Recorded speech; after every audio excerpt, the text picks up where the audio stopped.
know me, that gal with a set that you won't soon forget. And I ain't just talking about the basic phony, Sonny. Elvira, Mistress of the Dark. And welcome back to good old Movie Macabre.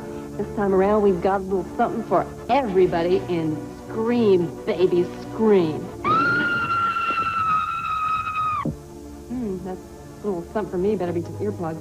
Anyway, a little something for everybody. For you gals, we've got some of this. And for you guys, a little of that. And we even got a little something for those of you who haven't quite figured out what you are. Yes, it's Scream, Baby, Scream. Don't do it. Harold ripped college campus and obtained this mutant stock tonight. Hey, reading the old prompt really is enough to give this Mistress of the Dark goosebumps. You see what I mean? They're standing right up. Hold on, I stand here. You know, we'll get to the movie right after these words from the folks who pay the bills.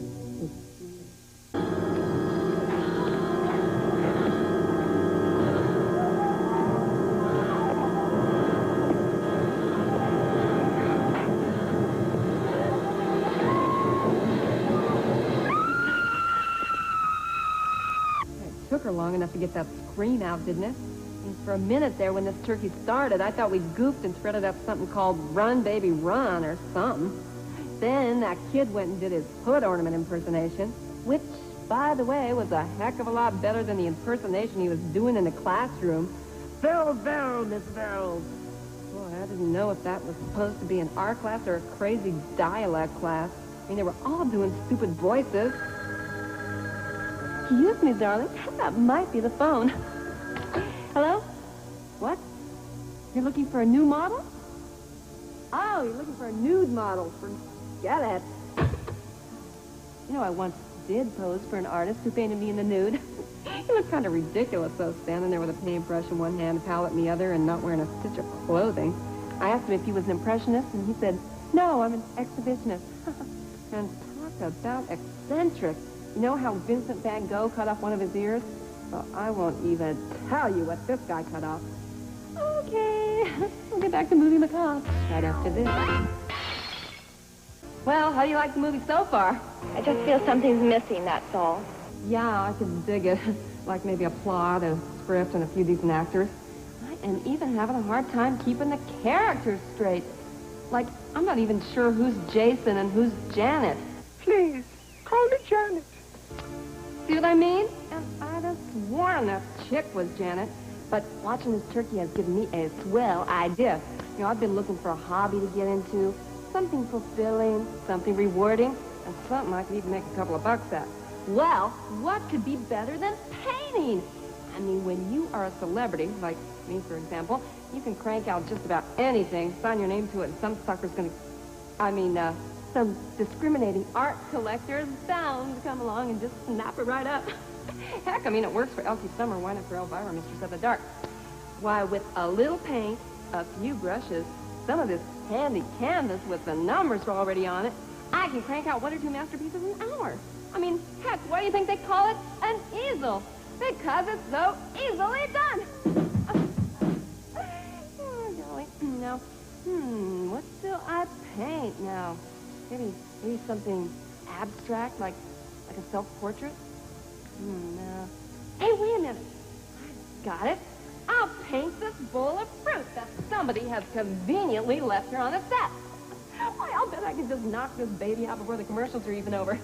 Okay, time me. Voila! Oh, finito. He's just a thing of beauty, just like me. But now comes the hard part. How am I supposed to sign this sucker? Well, E-L. Wish I felt as calm as the rest of you.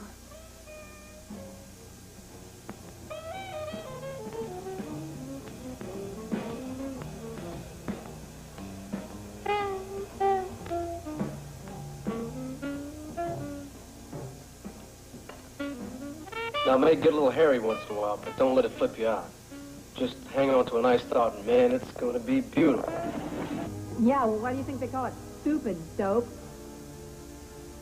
Oh, Excuse me for eating in front of you like this, darling, but I just didn't have time to grab a bite before the show. You eat so fast. How could you taste it? I could taste it just fine, thanks, honey. And why don't you just look at people when you talk to them, okay? Would you hand me some of that coffee, please, to wash this down with? Thanks. Now that's a good cup of coffee.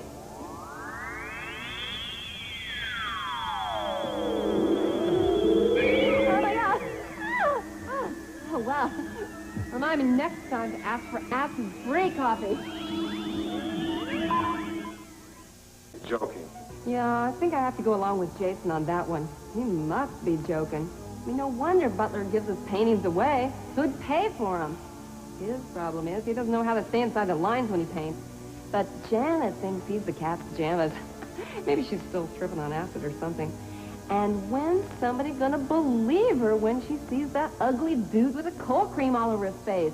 And they just keep passing it off as a bad dream or a bad trip or something. You know, to tell you the truth, I don't know why she freaks out whenever she sees that guy, but it don't bother her at all to look at Jason. I mean, he ain't no Jim either, honey. Ugh. Well, we'll get back to Scream, Baby Scream right after this timer.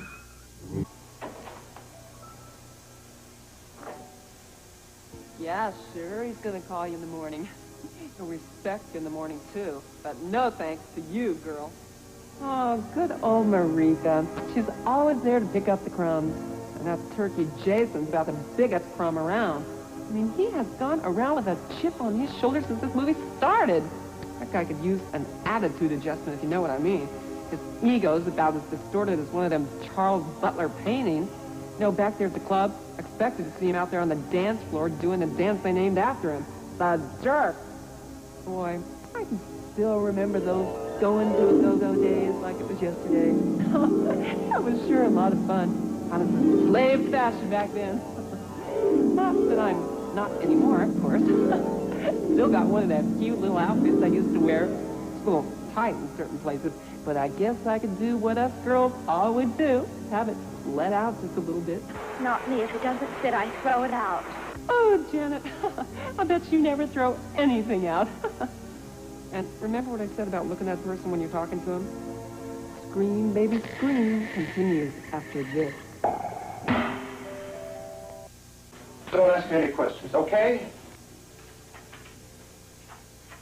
Yeah, Marika, don't ask him any questions. If he had any answers, he wouldn't be doing this movie. Hey, listen to this. I was just looking through all my fan mail, you know, both pieces, and somebody sent in this cool knock-knock joke. I just love knock-knock jokes. Okay, knock-knock.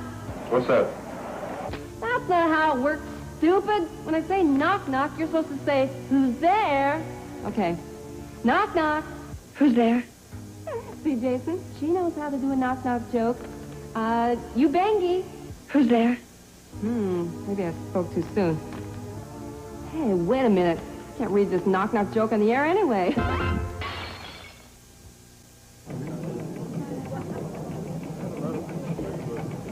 Okay. I'll answer all your questions just one at a time. You there, miss?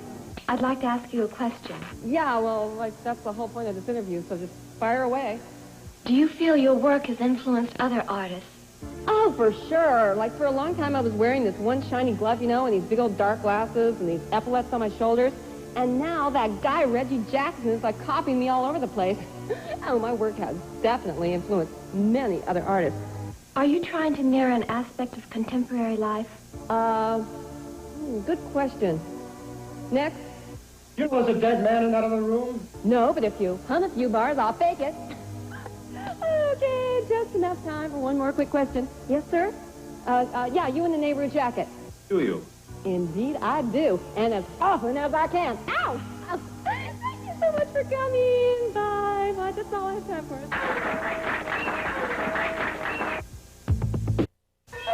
Why me? Why?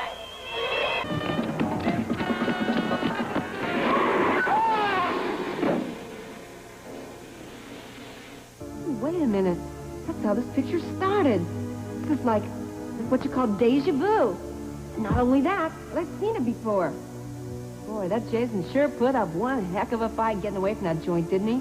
But if you notice, he didn't put up any fight at all when Janet said, leave without me. Could you still love me? Janet, I've got to get out of here. Yeah, sure. He'll come back for her.